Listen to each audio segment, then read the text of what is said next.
I'm Peter Kennard, and I'm a Londoner and an artist. I've got a sort of retrospective exhibition at the Imperial War Museum called Unofficial War Artists. It goes from sketchbooks and little paintings from when I was about 15 up to the present. So it's like 50 years of work. Within the context of the museum, where you get lots of school kids, you get lots of parties of young people, hopefully they'll see my work and realise that someone can intervene in thinking about war, in protesting about war. It's for everybody, and it's not specifically an art audience. You don't have to know art history, or you don't have to be versed in conceptual ideas about art to understand my work.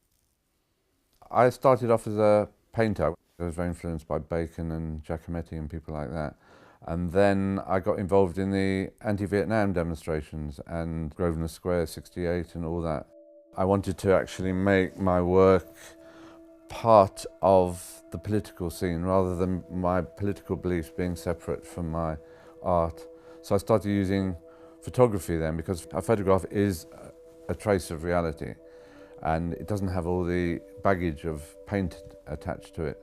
So I started using photography and then started getting into photo montage.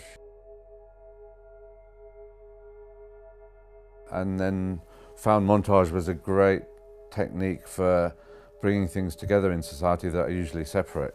You don't usually see the political perpetrator and the victim in the same picture. With montage you can crunch these things together and hopefully you can make a critique through that. In terms of photo montage, John Hartfield was originally the big influence on my work, and then I looked into and found people like Rodchenko and Hannah Hock, and they'd been sidelined by art historians of the time. They only started coming into prominence later, and Hannah Hock's an amazing artist, but because she was a woman and she was political, her work was sort of sidelined out of the idea of modernism, and it's only recently that that sort of work has come back in.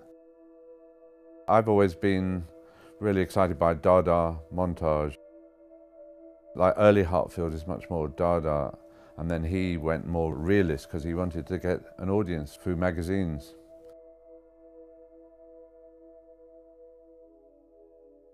I moved away from photo montage in the late 90s when people were getting into more digital imagery. People seemed more interested in how I made it. Did I make it with Photoshop? They weren't so involved in the subject matter. So I moved away and started using different materials, and I did an installation called Reading Room, which is in the show. Faces printed on financial pages of world newspapers and hands gripping world newspapers and tearing them. I wanted to make something more physical because it was the beginning of when people were just into this idea of the sort of image on the screen.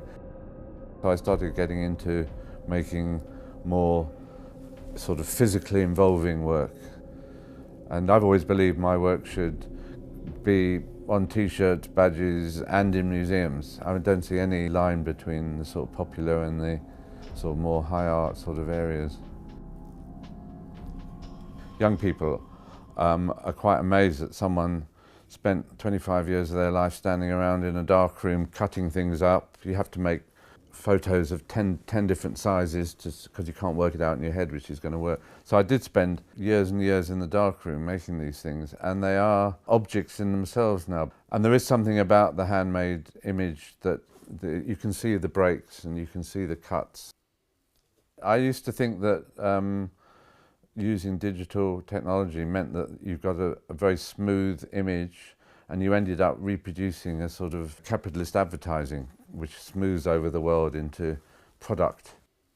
But then I started working with Cat Phillips. We started at the time of Iraq, the invasion of Iraq. We were angry and we wanted to make work about what was happening over there, and the deaths were mounting up. So we started using digital technology, and we broke some of the rules. Like we used scanners and we poured blood on them and spat on them and dust and all things you're not meant to do with the technology. And you can actually make it rough, and it's not all about smoothing everything out. When you come into the gallery, there's 6 big paintings. I put the US flag and the British flag and tore them up and turned them into medals, and underneath put different images of sometimes a human head with a sort of bandage or a hooded figure. Each one is like a medal, but it shows a victim of the war. If you scan an image and then you paint on top, the paint merges in with the scanning, so it was a whole new technique for me. And I made 18 of these very tall pictures, which are a bit like tombstones. They stand on the floor. And the third room is a sort of archive room. A lot of the posters that I've done are stuck onto cardboard, which you can turn. And all the books and magazine covers and newspapers are there. At that time you could make very strong political points in images and they would be used. That's changed a lot now as papers have softened up their use of imagery and turned much more into what they would call family-friendly publications.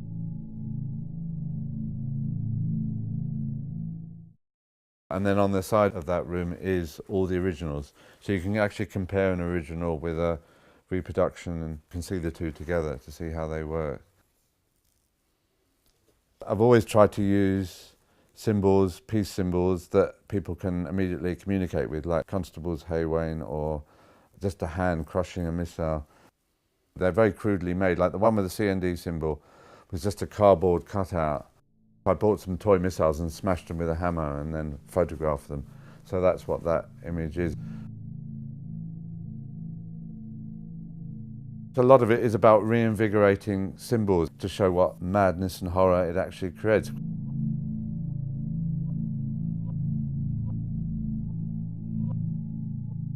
The world is a more dangerous place now than it was in the 80s when there was a big anti-nuclear movement around the world. People have become habituated to the fact of nuclear weapons.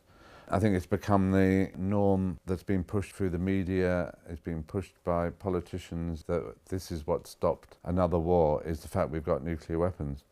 And so they become more and more dangerous. They become more and more usable as well because they become smaller and there's a lot of experimenting on sort of battlefield weapons.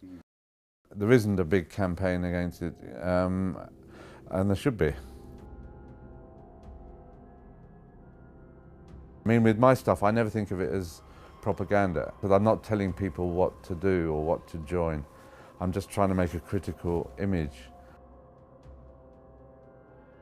The thing I've been working on the last year or so is an installation called Boardroom. It's got layers of images printed onto paper that looks like sort of newspaper, and they're layered in front of each other. There are numbers printed onto glass which light goes through and sort of tattoos the image. And the numbers are all statistics about how much we spend on weapons as against how many children are starving in the world.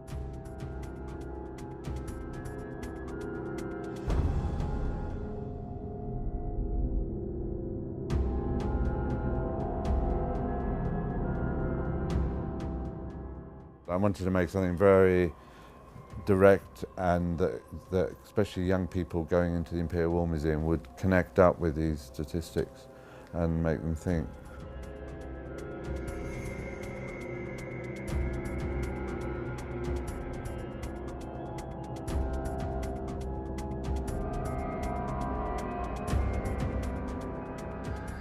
When I've worked with different groups, there have always been very strong arguments that some people in the group think one should not depict the horrible present, but depict the wonderful future. They wanted me to put rainbows and show what's possible. I don't think that actually gets people off their asses into demos or into protesting. Approaching the real world in however heavy and powerful sort of way, I think that's what's going to make people want to come and do something, is to see images about what's going on in the world. Well, I don't believe art in itself can bring about political change, but I think allied to social movements, it can. And I've always made work that's allied to either socialist parties or to like things like amnesty, nuclear disarmament campaigns, and then it becomes the visual arm of that movement. We're living in a more and more corporate world where everything is dictated. All our public space is becoming privatised.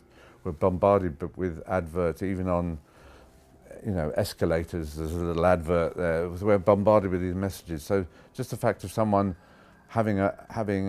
sitting down and making their own image, I think, is really becomes more vital in society as we go on.